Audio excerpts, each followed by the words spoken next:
Odo's mysterious life hides a haunting secret. You've heard of other shapeshifters. What would telling you get me? Now, a fugitive unlocks the key to his past. From the colony of the changeling. But tell me where it is. I have to show you.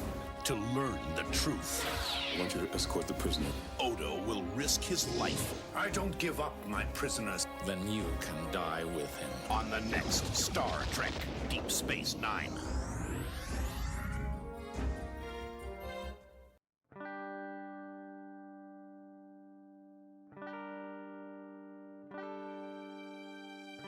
There's a bigger issue here. Just because a group of people belong to the Federation, it does not mean that they are saints. The trouble is Earth. On Earth, there is no poverty, no crime, no war. You look out the window of Starfleet headquarters and you see paradise. Well, it's easy to be a saint in paradise. Out there, all the problems haven't been solved yet. Out there are no saints, just people. Angry, scared, determined people who are going to do whatever it takes to survive.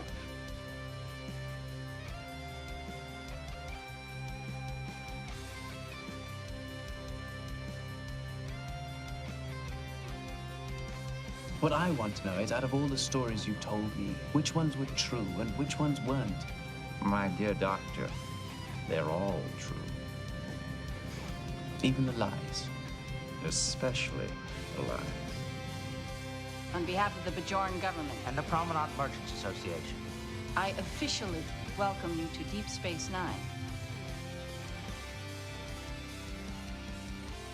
Hello, everyone out there in podcast land. Welcome to Especially the Lies, a Deep Space Nine podcast, part of the Front Row Network and NPR Illinois Community Voices. We're a group of newbies watching Deep Space Nine for the very first time, and a group of oldies who are watching it for the umpteenth time. And we're here today to talk about the 12th episode of Season 1. We're over halfway through Season 1, guys. Vortex. I'm Scott, and with me is... Emily. Mike. Prentice. Christopher. And Jessi. She's so chipper. It's great. Before we get started, remember to join our social medias. We've got our Facebook, our Blue Sky, our Twitter, Instagram. I think we're on TikTok. I probably should upload some stuff. And if you're listening on our audio podcast, we do have a YouTube. And if you're on YouTube, we do have an audio podcast. All those links are down below. Along with that, if you could, we really could use some new reviews. We are nearly out of reviews. So if you can go over to Apple and drop us a review, that would be great. We really do appreciate it. We have one more in here, and this is a 5-star that came in. We're all welcome here. If you like people who are weird, off the wall, and remind you a bit of Sideshow Bob, you found your next podcast. The whole cast is awesome, but Jessi, she's awesome. Hey, quick question. What the fuck? It gets better. Let me get to the person who submitted it, and then you'll know. But Jessi, she's awesome, super funny, and the life of the party. And did I mention young looking? I mean, she's the total package. Is this your husband? Just wait. Get back to the podcast. Come hang out with us. She's now gone to first person. We're fun and sometimes scary. Welcome. You're all welcome here. And this comes to us from Not Jessi from the DS9 podcast. Well, gee, thanks, Not Jessi from the DS9 podcast. If I was that person, I would think that was an amazing review. That was a 5-star, so I'll take it. But I'm not so. You can also leave your reviews and say you're Not Jessi on Apple, Spotify, or Audible. Apple does help us the most. And finally, if you want to help us grow the show, please join our Patreon. There you can get access to our Discord, which also includes a general discussion and a spoiler discussion. And also thank you to our producers, those who give the highest amount in the Patreon every single month. We really do appreciate. Those producers are listed down below. Okay, guys, let's go ahead and dive into Vortex. Jessi, I believe you have a synopsis for us. Yes, I voluntarily... You were voluntold, yes. Told to do this, yes. A fugitive from the Gamma Quadrant attempts to trade evidence about Odo's people for freedom, America. Well, we're short on Nicole, so we've got 2 newbies here this week. Christopher, your first impressions on Vortex. I like this episode. I like kind of finding out a little bit more, delving a little bit deeper into like Odo. What is he? Who is he? Where is he from? All those existential questions that you asked me in the beginning that I had no answer to. Clearly, Odo doesn't have it either. No. And I liked it. I enjoyed it, but you know, it wasn't the greatest. It's a rave review there. Jessi. Well, You watched it. I did watch it. That's the start. It was fine. Odo's looks kind of almost broke me a couple times. It was very sad and I didn't love it. But the episode overall was fine. Probably not my favorite, but not favorite. So you're welcome. Okay. And let's go over to our oldies who have watched the entire show. Emily, first impressions on Vortex. It's kind of mid-range for me. This is going to be a great episode. It's not one of my favorites. It's not the worst, but I do appreciate that we see Odo soften a little bit more because, you know, when it first starts out, he is very rigid, like very hard line, like follow the rules, whatever. And now he's becoming more flexible. Do I follow this rule? Do I kind of follow it? So I appreciate that we're seeing growth already with his character. Mike. Yeah, I watched it. God damn. I mean, they're not all going to be winners, guys. Let's face it. It was an okay episode. There are nice things about it. I do appreciate them digging into Odo for the first, like, in earnest time this season. And you do get to see a little bit more of his backstory as opposed to his dynamic with other characters, although you get a bit of that as well. There are some other things about this episode that are, I'll just say right now, they highlight good aspects of DS9 and Trek, and they highlight some bad aspects of DS9 and Trek, and we'll get into that later. But yeah, it's a very mid episode for the millennial or zoomer out there. For the zoomers, whatever. It was mid. For the lizard people, it is very mid. My son called my dinner mid that I cooked a few days ago. I wanted to smack him. You fucking cook it then, you little shit. That's what I was thinking too. Prentice. Oh, I thought it was going to be for saying mid. The episode was definitely mid. The thing I mean, I haven't seen that episode in a long time. It's one of those episodes you would easily fall asleep on and realize you're up on the next episode after you slept through the whole thing, right? But the only thing I will point out, how the heck does rocks fall on Odo and he pass out and he's a shapeshifter? That's what blew me. I was like, I know they were just beginning to get his backstory, but even then, you should have known a shapeshifter should not be hurt by rocks. That was my biggest thing about the episode, but I We haven't seen his bucket yet. Just true. give it time. Am I the only one who liked this episode? Sounds like it. Seems like Excellent. No, and I didn't even like it in an ironic way. I enjoyed it. I was not expecting that when I came into this because just the picture of the twins, I was like, oh, good. It's another Voyager episode of the week, even though Voyager's not around yet. And no, it's good. I like Rene Auberjonois a lot. I think he gets a lot to chew on. And did anyone notice who Croden was? Bueller? No. Bueller? He's the dad from Fly of the Navigator. No, what? You know what? You're right. Oh, His, shit. his voice, man. I immediately flash back to Fly of the Navigator, which Oh my by the God, way, I love that movie. my family watched that like a month ago. So his voice was like, oh, it's the dad. Oh. Okay, well, you're I going to haven't seen that segue right in into forever. one of my first talking points, but continue. That's all I got. So Okay, Mike, all right. segue. So, okay, so here's a general comment about the DS9 that we have watched so far, and I can't help but compare it to the previous podcast we did on Babylon 5. Okay, the actor that played Croden, who you just wisely pointed out, I'm going to look Cliff DeYoung is his name, the actor's name, and he's got quite a few screen credits, as do a lot of the other guest actors on this episode. My overall comment is this: the guest actors in DS9 are head and shoulders better than the guest actors that appeared on Babylon 5. Every one of them, the most minute part, every one of these actors doesn't like make me retreat into my couch further when they talk. And yeah, I mean, Croden, for being like the guy of the week, was I think did a really admirable job playing his character, and even the Chuckle twins were much better, than the average B5 character of the week. Yeah, that actor played twins before the Winklevi were a thing. But and like I said, and those guys all, and I think it shows because those guys, if you look them up on IMDb, there's not a lot of stuff that I would necessarily say will jump out at me, but they have a lot of acting credits. They've been around the industry for a long time. Mike, I have a question. Now, I've never watched Babylon 5. How bad does it get with the guest stars? I mean, I'm saying it from this standpoint. These people are not necessarily like on D6 considered Shakespeare, but how bad does it get with Babylon 5 to make that Here's comparison? my hot take is some of the guest actors are surprisingly good, while others, it felt like they were delivering food that day and they got recruited to come play a part. Well, they did film in a hot tub factory, so I mean, that is the honest to God truth, and that's, I guess maybe that doesn't say something, because isn't the rumor that like Harrison Ford got recruited to play Han Solo, or he was a carpenter. His American Graffiti part, he got Yeah. recruited for being a delivery boy, he was fixing George Lucas's desk. He's a carpenter. something like that. But yeah, so anyway, I guess talent can come in weird places. It just didn't show up to B5 very often. God damn. They had Penn and Teller. Is that their names? Penn and Teller? Yes. That was my Okay. least fucking favorite. Yeah, anyway. One of Emily's favorite episodes has Michael York.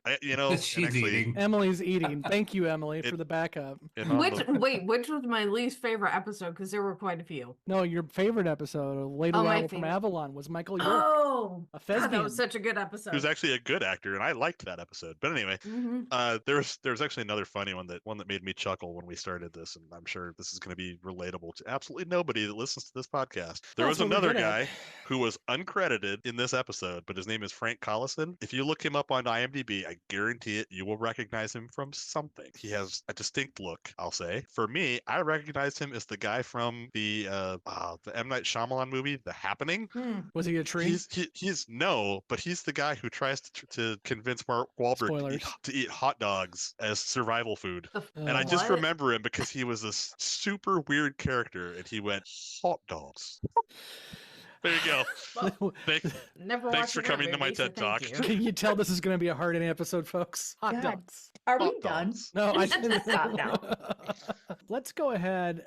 Let's talk a little bit about Quark and Rom and them dealing with their little shady, I'll say shady because Nicole's not here, escapade. You guys want to have any conversations about that at all before we get into the Odo Croden stuff? And my favorite part was that when they're walking out of the office after their little interrogation, and Odo calls Rom lobeless. But I mean, other than that, like, the plot, the murder plot, like, just it was a plot device to tell the story of Odo, and it didn't really matter. Emily? Okay, was anyone else uncomfortable with Odo turning himself into a glass and someone possibly drinking something out of him, or was that just me? Is it any different than him being a seat? Yeah, remember we was like the chair. I know. That's also uncomfortable for different reasons, but kind of similar, but different. Yeah, it's. Why is the seat purring? Why is it poking me? Oh. No, that's Jake. We had that conversation last week. God damn it. Since Mike does all the references that no one gets, that glass scene was an homage to Alfred Hitchcock. The zooming in on the one glass that shouldn't be there. Yeah. It's actually rather clever that Quark was like, didn't you notice that there were 3 glasses for 2 people? 5 glasses for 4 people. Yeah. Okay. Hey, they're going to get you in the comments. Yeah. Rom definitely did not notice because it's Rom. As we discussed, Rom has become himself after a few episodes where he was a little not. So this is Rom. Enjoy. And the reason why I brought this up is Armin Shimmerin actually had a legitimate concern about this episode. He was worried that they went too far. And he went to, I think it was Michael Piller, and said, hey, are we going too far on this one with Quark? Because, we know he's, a scoundrel and a thief, but he's not a murderer. And apparently now he's a murderer. So is that too much? I was genuinely thinking the same thing about this, actually. He wasn't directly a murderer, but he was definitely murder adjacent. Yeah. Which, yeah, little hardcore for Quark. What kind of felony is that? A murder adjacent? The class it's conspiracy. It's a class 2 felony. Thank you, Jessi. Ask anybody that works in healthcare. Well, okay then. I was waiting for Chris to take a drink. Because this is an audio podcast, I'm just going to do the interpretation. Prentice is just sitting here shaking his head. He's wondering what the fuck is he doing with us? Like, why am I with him? I feel like if Prentice doesn't question his life choices at least twice during each episode, we are not doing our job.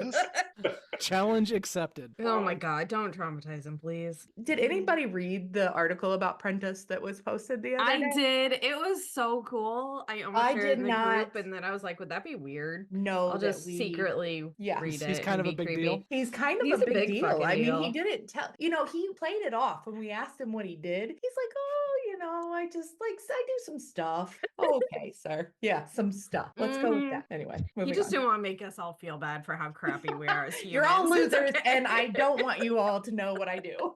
Remember that you are not losers, please. You're a loser adjacent. Oh, you're not losers. This Like, is I my wouldn't God, be I seen want with that you guys on the- if you the were real t-shirt. losers. I'm not a loser. I'm loser adjacent. loser adjacent. None of that. Oh my God. That's Okay. great.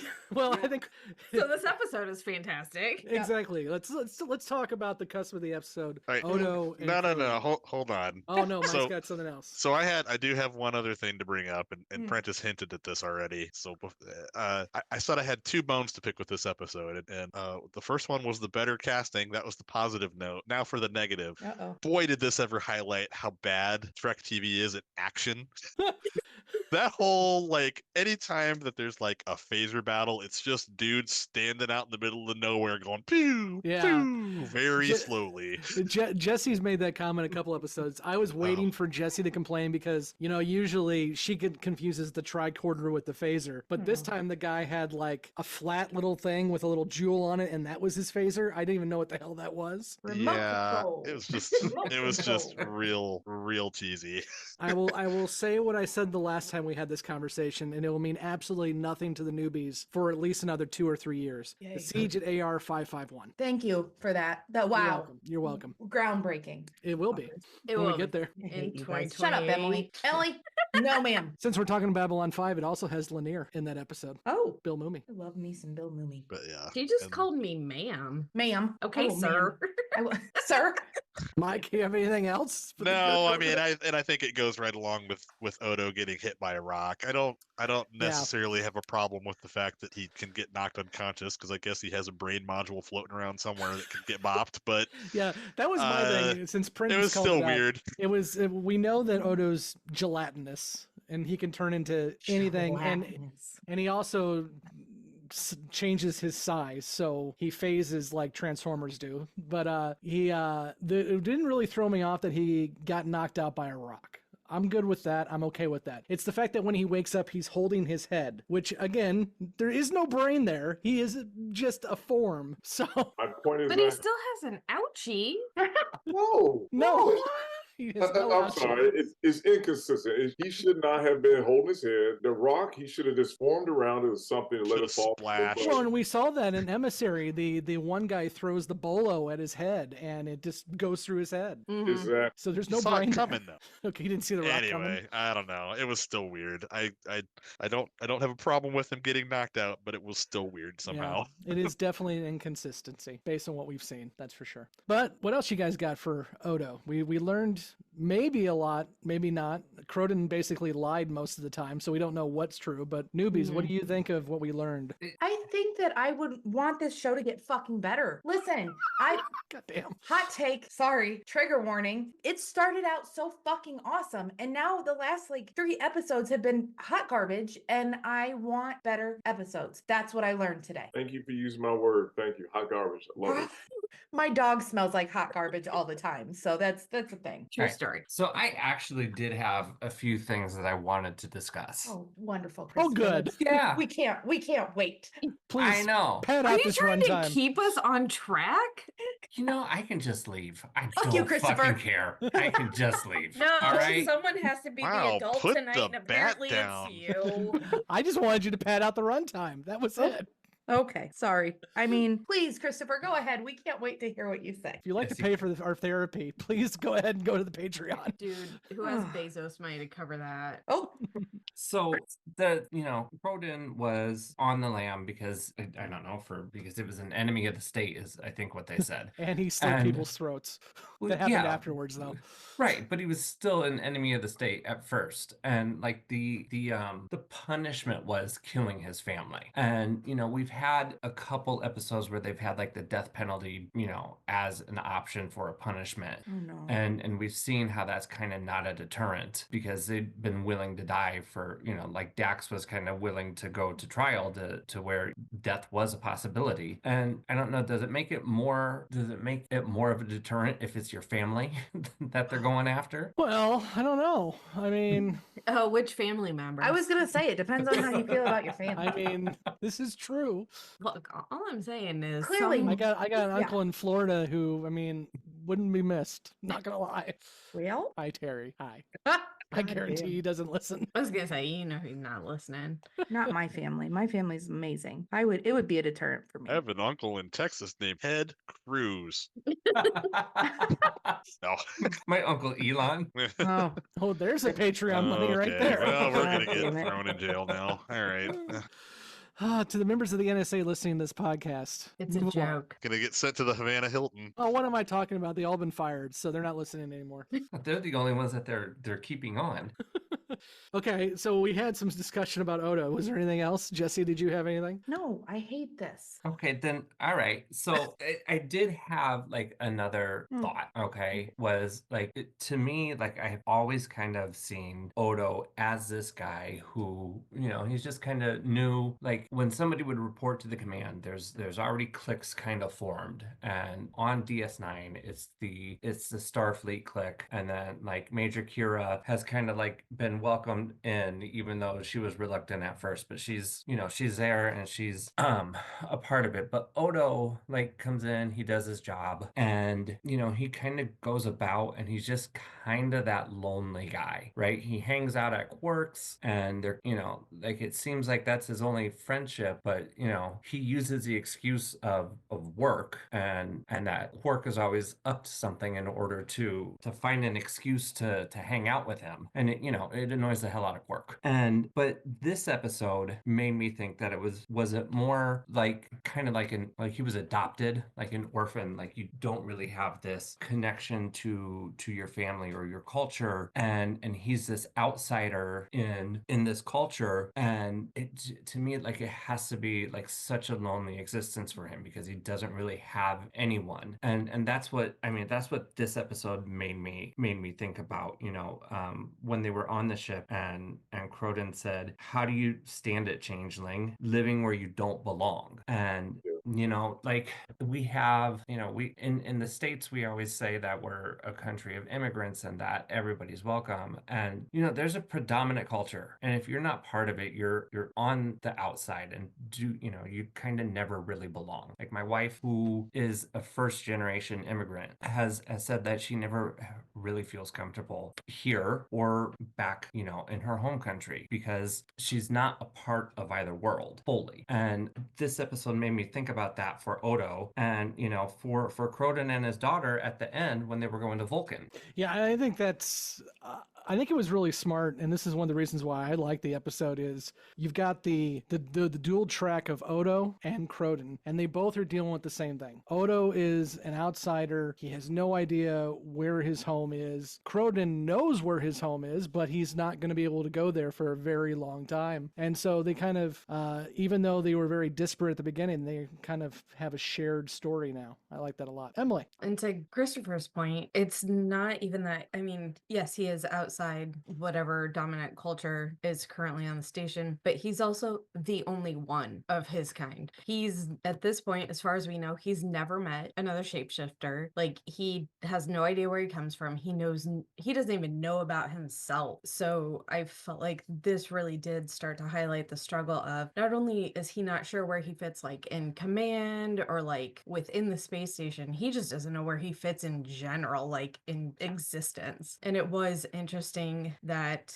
Croden pointed out, like, how do you live with that? You're the only one there. You're the outsider. Like, how do you survive? Prentice. Yeah, Chris, I'm glad you lifted it up about the sense of loneliness you see in Odo, how it's being portrayed. Star Trek tends to do this very well. It reminds me of another episode that I think did it even better. On the Next Generation episode, Scott, you may know the name of it, with Tan Abram, the one that was an empath, and you couldn't anyone else in the world, but he fell in love with a spacefaring creature because he was able to understand the loneliness and sense Tin Man. Tin Man, that episode. I'm like a savant when it comes to Star Trek episodes. It's sick.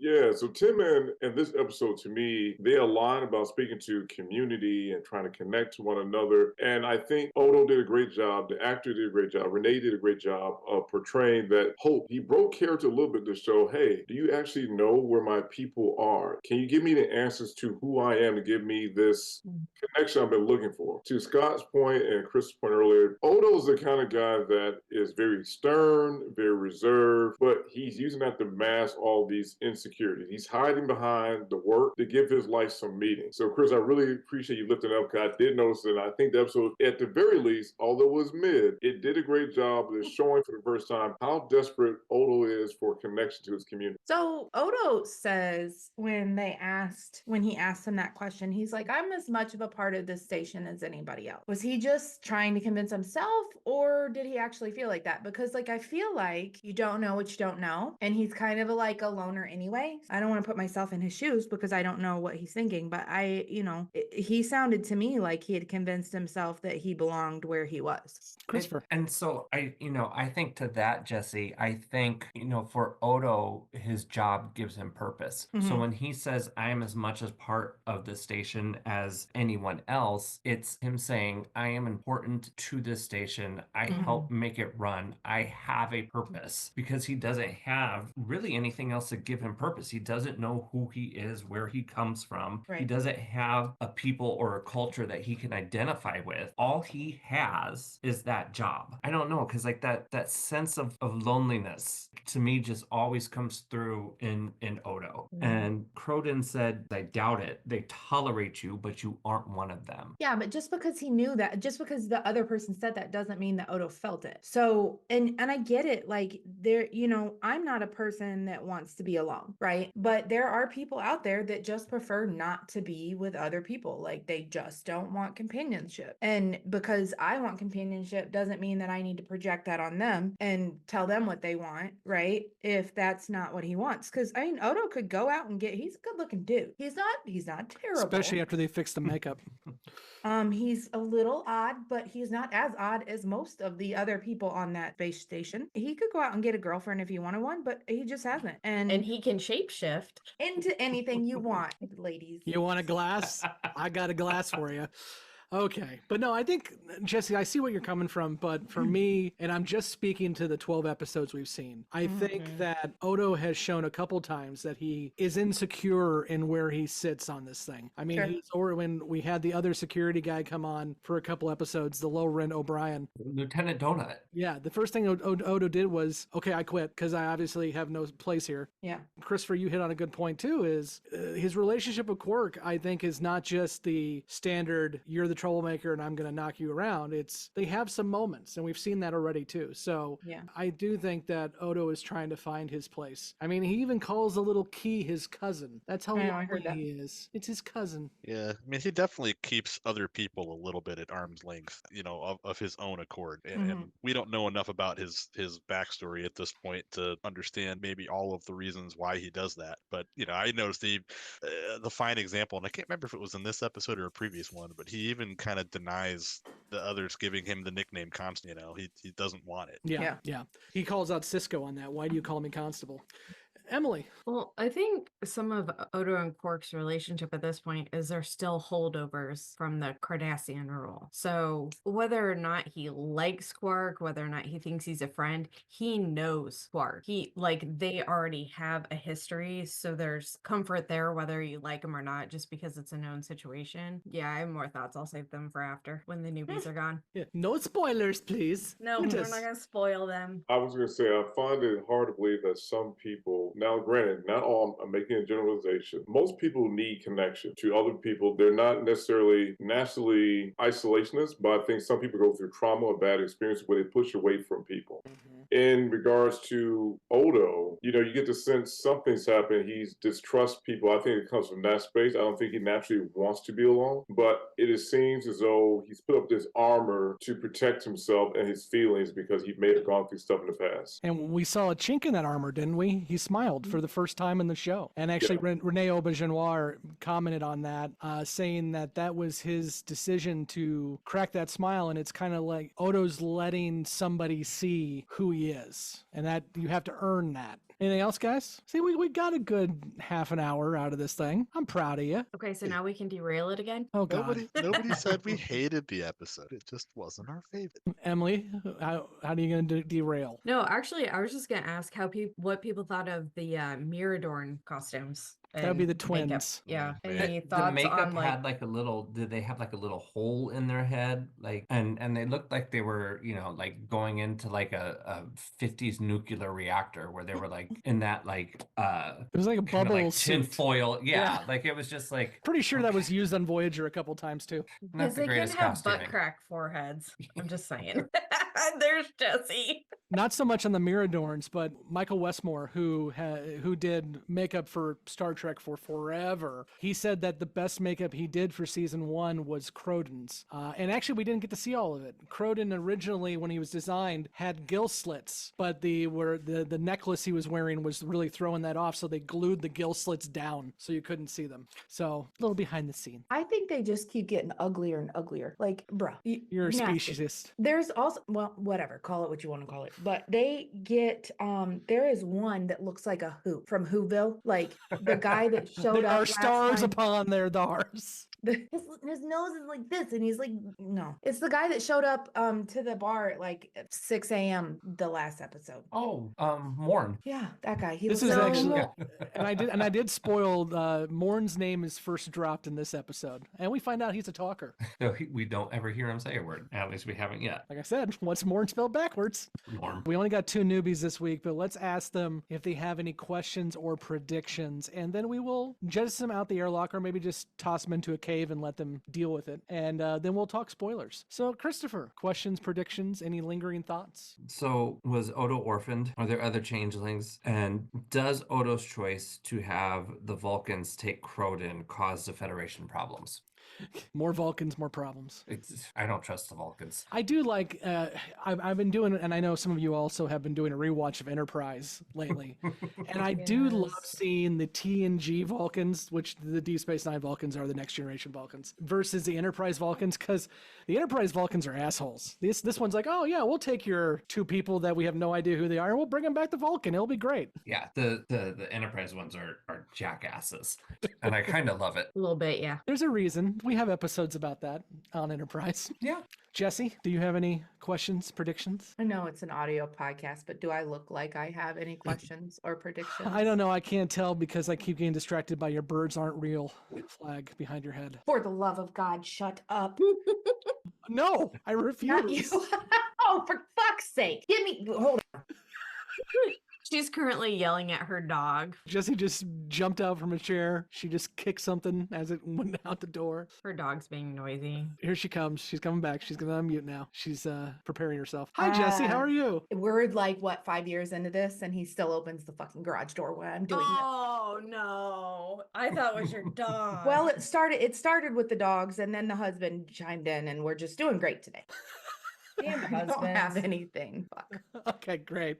Well, we'll go ahead and end it there with our newbies, and we'll have maybe a conversation, maybe not, depending on these questions and predictions. But we will be back next week, and I think, Emily, you've called this episode out a couple times in our spoiler thread, so I'll be interested to see what the conversation is for it, and that is battle lines. So next week, we'll be talking battle lines. Yeah, we're already halfway done with season 1, so we're rolling through here pretty quick. Please be sure, again, to like, subscribe, follow, click that notify button if you're on YouTube. Also, if you can, join us on our social medias and interact there. And if you want to tell Jessi or Christopher how much you love them, feel free to jump on social media and do that. And if you can, please, please, please, Apple reviews make the world go around. So help us out there. And a special thank you to all of our Patreon members as well, too.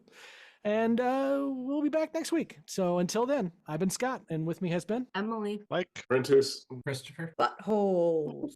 And now we'll go into the Vortex without the newbies. Which, by the way, the Vortex was literally the nebula from Wrath of Khan turned upside down and recolored. Nice. Budget. I don't know what you just said. Like, not a single word made sense to me. There's the ending for the podcast.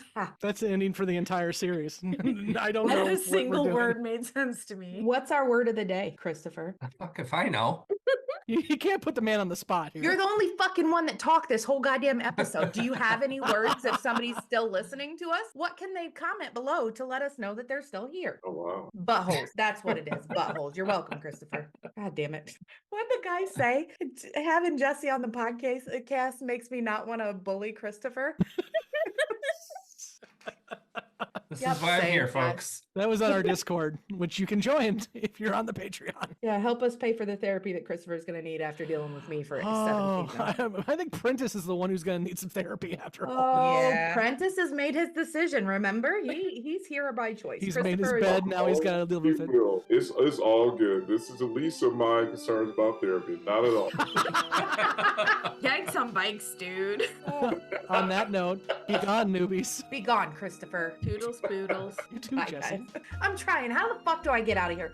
Thank you for listening to Especially the Lies, a Deep Space Nine podcast. You can find all the places to listen to and watch this podcast by searching for Especially the Lies on your podcast app or on YouTube. We want to hear from you, so join the conversation at Facebook, Twitter, and YouTube. Be sure to subscribe and leave a review where you are listening to or watching this podcast. Especially the Lies is not affiliated with, and the podcast has not been prepared, approved, or licensed by Paramount or any other owners of the Star Trek copyright. All clips included in this podcast are the intellectual property of the respected copyright holders. They are included here for purposes of review, and no infringement is intended.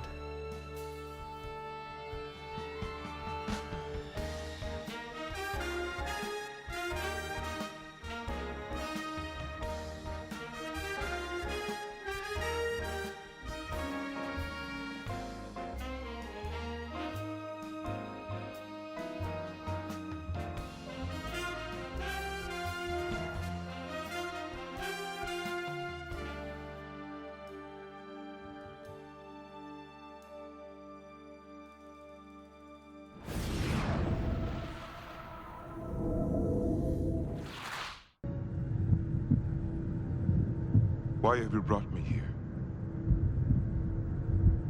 Show yourselves. What do you want? The Cisco has returned to us. He arrives with questions. There are always questions.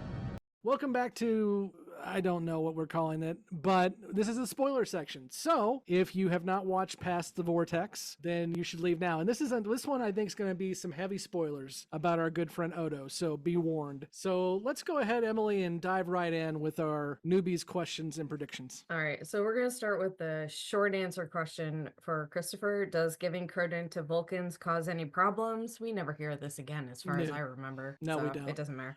Like we even hear from Croden's people ever again. We don't. He was an alien of the week. But I think we get, it's referenced again that Odo had these conversations and learned that the changelings may be from the Gamma Quadrant, but that's about it. Yeah. His other two questions will go together and will be probably the hot topic of our conversation. So was Odo orphaned, and are there other changelings? And this is the first time we've ever heard the word changeling. So and that would be yes and yes. Yes. Kind of orphaned, more like Sent on a abandoned. Sent as a spy. Prentice, what do you got? No, yeah, I mean, Odo was sent to explore the galaxy for the changelings as a long-term project. He was kind of like the spook that sat next to the door. Well, he was supposed to be anyway. It didn't turn out the way they planned. But yeah, he was sent on a long-term mission. So I think, what did we say? It was 75 years for him to get? Yeah, I think there was, if I remember right, there was 13 sent for 75 years and only 2 did not return. And we'll meet the other one who did not return. Exactly. Yeah, they were scheduled back. He was a sentient probe. And that's the thing. I mean, he was found, they didn't know the wormhole existed at the time, but he was found near the wormhole, which is why he's here. Oh, so he came through the wormhole. I He thought did. he went through regular space flight and got there somehow. I don't think so. I think he was found like near Bajor, so you assume he was found near the wormhole, I think. Yeah, because he It's was a hell of taken a in by lucky a shot. Bajoran scientist. Yeah, he was picked up by the Bajorans. Interesting. I thought the female founder or changeling said something to the effect, we sent you out into space a long time ago to edges of the universe. It seemed to indicate it was a long-term kind of travel situation. We'll find out, I guess, when we get there. We got a few seasons ago. I think we get told that during the search. Honestly, it wouldn't surprise me if this is just a bit of an unanswered question, like where maybe the story has changed over time, you know, Well, like and it has, because we know for a fact, because Ira Stephen Bear has said this, the Dominion was not a thing at this point. If they were, we would have heard about it on this episode and a few other ones as well too. So they're building that there's definitely going to be an answer to these, but they don't know what the answer is currently. yeah, I definitely did wonder that too, because it's like we're starting to encounter more and more Gamma Quadrant races, and not one of of them so far is mentioning anything about the Dominion, to anybody. There's no hint at this point that. Yeah, but I will say, most of what Croden says, even though he's pulling it out of his ass for the most part, is true. True. Mm-hmm. So we know the changelings are very not friendly. They stay behind the scenes, so not many people have seen changelings because they use the Jemadar and the Vorta to do their dirty work, and they're hiding out because their homeworld was destroyed, and that's why they're vindictive. Yeah, and they have talked about like being run out from other areas. I do find it interesting that he had questions about Odo, but didn't ask anything about what Croden said regarding the changelings.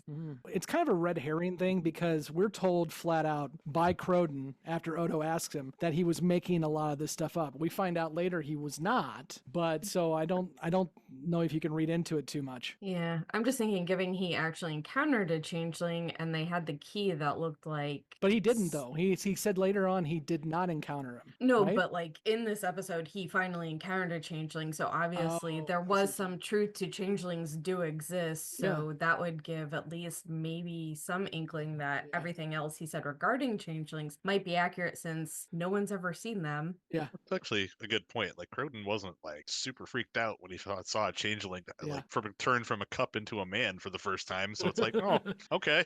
They do exist. Okay. Yeah. Well, that's what he called out too. He's like, I was always told as a kid that these guys were around, and I did find this key on this asteroid, but I didn't know they existed until I saw you. Scott, question. Did Ira ever say why they did the Dominion storyline? Was this in direct response to the critics back in the day that said that Deep Space Nine was slow, there was no action, it's not like the other Star Trek shows? I may be wrong on this, and if you all are audience members, be careful of spoilers. If you want to call us out, be sure to do it on our spoiler Discord, please. But I don't believe so. I think the Dominion was Ira's work to have a big bad because he really wanted to do that, and that was kind of the push and pull. Michael Piller and more so Rick Berman did not want a continuing storyline. They wanted the tried and true Roddenberry TNG.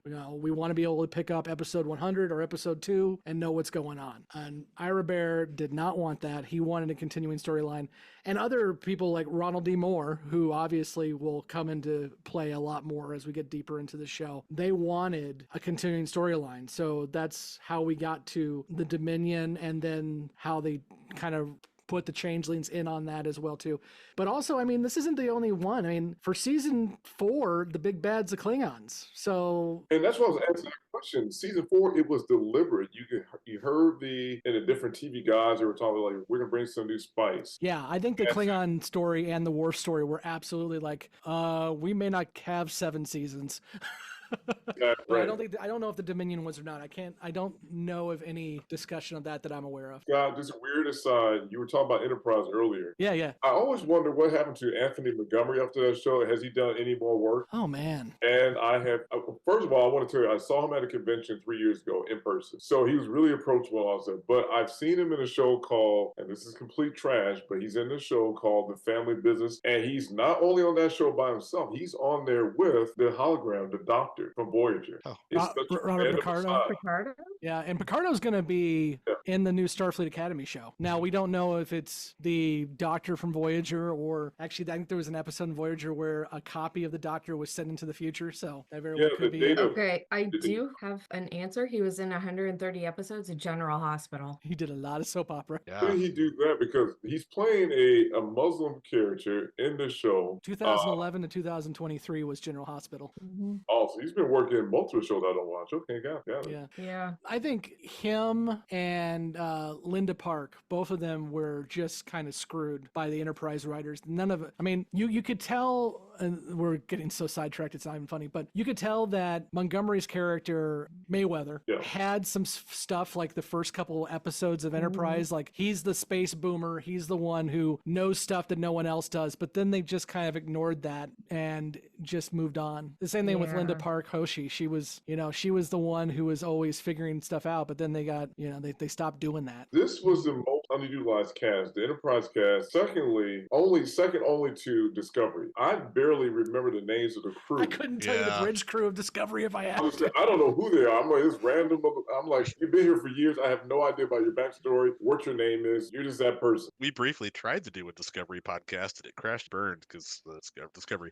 But yeah, we kind of said the same thing. And like in season 1, you just straight up didn't get introduced to any of those characters. No. They tried, bless their hearts, they tried to recover later in the seasons and they tried to give some of those characters more screen time, but it was too little. Yeah, and I think that's the reason why I like DS9 the most is it's truly an ensemble. Every character, almost every episode gets something to do, and I think that is why we get. I mean, Jessi's not there yet, but we get attached to these characters, and we care about their arcs. Yeah. And the only other show kinda that I feel that way is the original series. I don't feel that with TNG because again, it's not continual. Data loses his head in one episode, and next episode he's fine, and Voyager can just mass produce torpedoes, so they're fine too. I will say Strange New Worlds is pretty good though. But again, I think they're really focusing on just a few characters. They don't give a lot of them the time to shine. No, I disagree. I think whatever they have in the sauce, they've done a good job in just with 8 or 9 episodes in the first season. Yeah, that's true. That they have less episodes. These people were, and I can appreciate. I don't know what those writers figured out, but they did 8 episodes, which is amazing. I've got nothing bad to say about Strange New Worlds. It's one of my favorites. Oh yeah. Well, we got at least 2 more seasons coming because they're filming season 4 even before we've seen season 3. Nice. Are we going to have it back to back? It's not going to be like a 2 to 3 year wait between seasons. Oh, they'll string it out, I'm sure. This is okay. This is completely random, but I was having this conversation with somebody. If you have been following the new Harry Potter series that HBO is going to put out, John Lithgow is Dumbledore. John Lithgow, even he said, I will be 87 years old when we're done filming. That assumes that they're going to film every season back to back to back. I don't think they're going to do that. It was like 4 years between seasons of Game of Thrones. John Lithgow is going to be 100 years old when they're going to be still filming this thing. Is he going to be able to remember a line? Well, we'll see. He did play a guy with Alzheimer's in Planet of the Apes, so. Oh, that's right. Yeah. I like John Lithgow. He's one of my favorite actors. Random. Speaking of the 80s, Harry and the Hendersons. Bigfoot. That's right. I'm just going to drop that in here. I dropped Fly the Navigator earlier. Harry and the Hendersons. Sorry, John Lithgow will always be Dick from Third Rock from the Sun. Third Rock from the Sun. Yep. Oh yeah. Okay, well, I think we've padded the episode well enough. We're going to be close to an hour. I'm proud of you guys. Does anyone else have anything they want to add as something crashes in my kitchen? Do we have any thoughts on what they will think of the changelings when we finally meet them? I don't know. Do we think they'll like that storyline, or maybe not by then?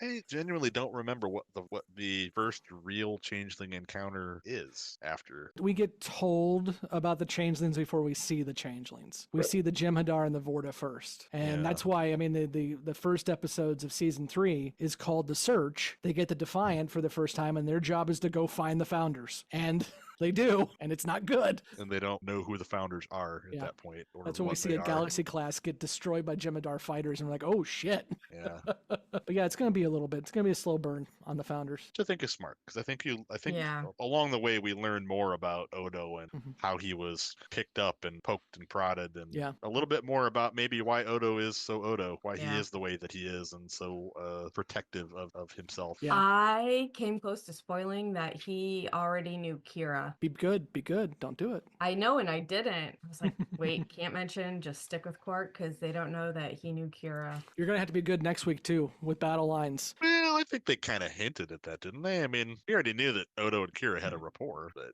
Kaiopaka. We don't see her again after this episode. I know, and it's sad, because we get the awful one. Well, you got to be good and I not will. mention it. No mention of future Kais or Vedics, because they're not in this one. It's just Opaka. I know. Or future characters that are not the Kai, right? I will not talk about the Twatopotamus. Yeah, don't. You'll have plenty of time to do that later. When she blows up schools. Well, she doesn't, but when her people blow up schools. Yeah, good times. Space Karen. That's going to be great. Space Karen. Yes. Nurse Ratchet, man. I'm going to have to go watch One Flew Over the Cuckoo's Nest again.